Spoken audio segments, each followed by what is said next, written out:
आपको बताएंगे कि एनपीसीआई इसके एक आदेश से पेटीएम को होने जा रहा है बड़ा फायदा है। क्या है आदेश, क्यों होगा पेटीएम को फायदा, डिटेल्स के साथ तैयार है वरुण दुबे। वरुण बताइए।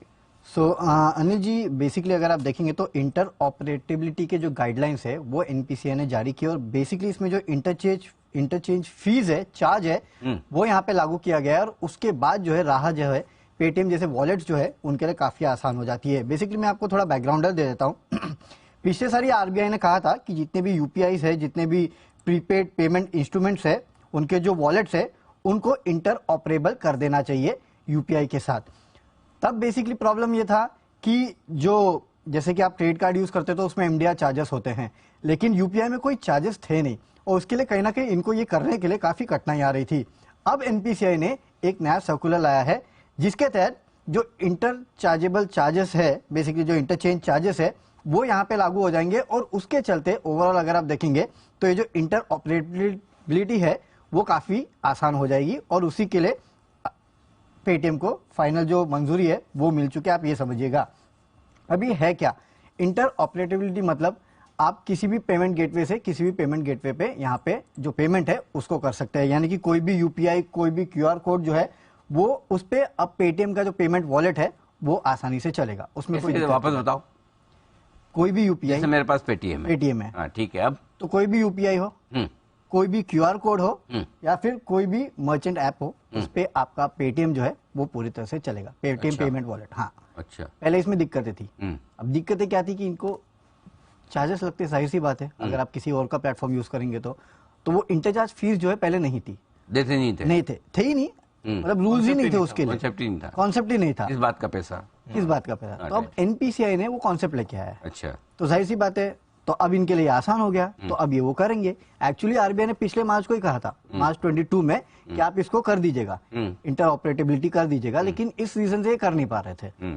तो अब इन्होंने एनपीसीआई की गाइडलाइंस आई है और उसमें जो चार्जेस है वो लगे हैं और इसके लिए अब ये इंटर ऑपरेटेबिलिटी है, इजीली कर लेंगे। दूसरे लोग आके पेटीएम का प्लेटफॉर्म यूज करेंगे, हाँ, दूसरे यूपीआई वाले, तो पेटीएम को पेमेंट को मिलेगा, लेकिन पेटीएम वाले दूसरे पे करेंगे तो मर्चेंट उनको भी लगेगा, पेटीएम वालों को भी। हाँ, लेकिन पेटीएम का मार्केट शेयर 60% है। अच्छा, तो इनके पास आने के चांसेस ज्यादा है, जाने के कम है। राइट। हालांकि बहुत बड़ा गेम चेंजर नहीं है, लेकिन हाँ, पूरे यूपीआई वर्ल्ड के लिए देखेंगे अनिल जी, तो ये बहुत बड़ा गेम चेंजर हो सकता है आने वाले दिनों के लिए, क्योंकि ब्रोकरेज हाउसेस ये बता रही है। अब ये चार्जेस क्या है वो मैं आपको बताता हूँ। ये जो चार्जेस लगाए गए हैं, इंटरचेंज चार्जेस जो है वो करीब करीब अगर आप देखेंगे तो 1.1%, जो मैं देख रहा था, इनकी पूरी लिस्ट पढ़ रहा था, उसमें जो मैक्सिमम चार्ज है वो दरअसल 1.1% के आसपास का है।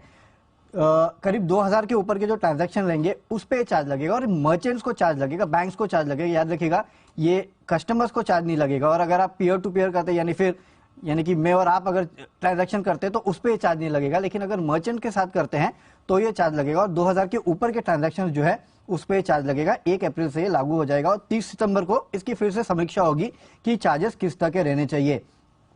अब इससे जो ब्रोकरेज हाउस की मैं रिपोर्ट पढ़ रहा था वो कह रहे थे कि करीब 0.7% के आसपास का इंटरचेंज रेवेन्यू जो है वो शायद पेटीएम इस पूरे वजह से जनरेट कर सकता है।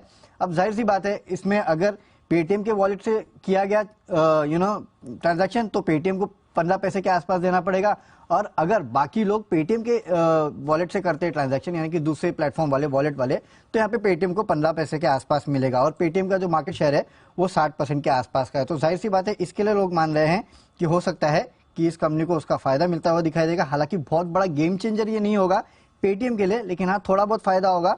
हालांकि इंडस्ट्री के लिए लोगों का मानना है कि शायद आगे चल के थोड़ा बहुत फायदेमंद हो सकता है जो इंटर ऑपरेटेबिलिटी की गाइडलाइंस आई है एनपीसीआई के द्वारा वो। तो इसके चलते नजर रखेगा। इस बैंक के पास 100 मिलियन से ज्यादा यूजर्स है।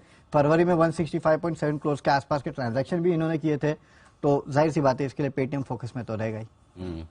मतलब ये इनके यहाँ चार्ज होगा तो 1.1% और ये दूसरी जगह करेंगे तो 1.1% मैक्सिमम चार्ज है। अब हर इंडस्ट्री के बेसिस पे डिवाइडेड है, जैसे कि टेलीकॉम 0.7 है, अच्छा, यूटिलिटी 0.7 है, इसके अलावा सुपरमार्केट 0.9 है। तो ये पूरी लिस्ट है जो एनपीसीआई ने दी है, और इसमें मैक्सिमम चार्ज है 1.1 के आसपास का। इलेक्ट्रिकल कॉन्ट्रैक्टर्स, कारपेंटरी कॉन्ट्रैक्टर्स और दुनिया भर के काफी सारे और है, जैसे कि फूड शॉप्स है, कन्वीनियंस, स्पेशलिटी रिटेल आउटलेट्स है, इनका 1.1% के आसपास है। तो ये मैक्सिमम रेट है, ओके, वैसा है। तो वो चार्जेस अलग से हम और आप अगर कर रहे हैं तो कुछ नहीं होगा, पीयर टू पीयर में नहीं, पीयर टू पीयर में नहीं के होगा, साथ है। मतलब अगर आप मर्चेंट्स के साथ है सर। आप मुझे पैसा दें तो नहीं लगेगा, नहीं लगेगा। लेकिन अनिल जी वो इसमें सबसे बड़ी बात ये कि सारे पैसे चले जाएंगे लेकिन इसमें इस 1% देके दूसरों को देना ठीक है।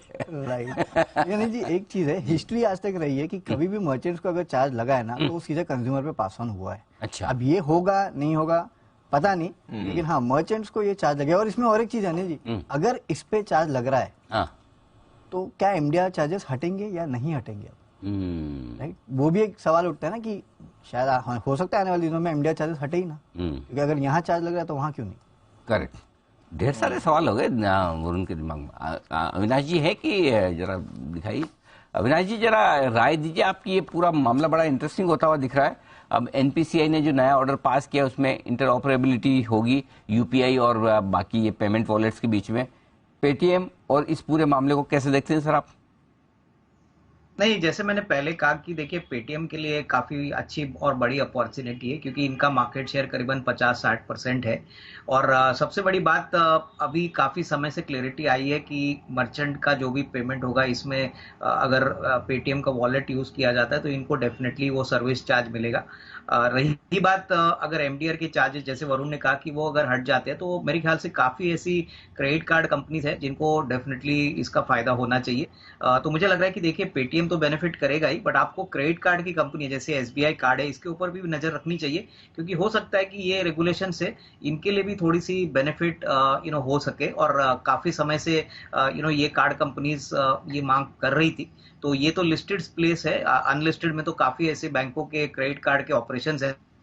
तो काफी सिलेक्टेड बैंक्स प्लस जो स्टैंड अलोन कार्ड कंपनीज है इनके लिए भी काफी फायदा होगा। और ये मेरे ख्याल से अनिल जी आपको अगले 3 या 4 महीने में आपको ये जो भी रेवेन्यू का शेयर है, रेवेन्यू का ग्रोथ है उसका अंदाजा आएगा। ये तो अभी अनाउंसमेंट आ चुका है, इसका कैसे फॉलो आउट होता है, कितना रेवेन्यू आता है, कितना मार्जिन इंप्रूवमेंट आता है, ये सब मेरे ख्याल से कम 1-2 क्वार्टर्स में क्लियर होगा। बट ओवरऑल गवर्नमेंट ने अच्छी काम की है, अच्छा ये डिसीजन है और इसका डेफिनेटली एक positive impact players like Paytm पे तो जरूर आएगा। क्रेडिट कार्ड कंपनीज पे भी मुझे लग रहा है कि आने वाले दिनों में इसका पॉजिटिव इंपैक्ट आना चाहिए। ओके, तो ये है आपके लिए राय पेटीएम पर आती है। ये अच्छी चीज है। अनिल जी याद है कई साल पहले आप अपने बैंक का एटीएम सिर्फ अपने बैंक का कार्ड सिर्फ अपने बैंक के एटीएम में यूज कर सकते थे, करेक्ट करता था। वैसे ही ये गेम चेंजर्स टाइप स्टेप है कि एटलीस्ट जो परेशानी थी, अभी चार्जेस वार्जेस I think over a period of time ये भी लोग एडजस्ट हो जाएंगे, बट जो एक परेशानी थी वो चली गई है कि इंटरऑपरेबिलिटी आ गई आपके वॉलेट्स के बीच में। बात तो सही है आपकी, बिल्कुल ठीक बात है। तो जब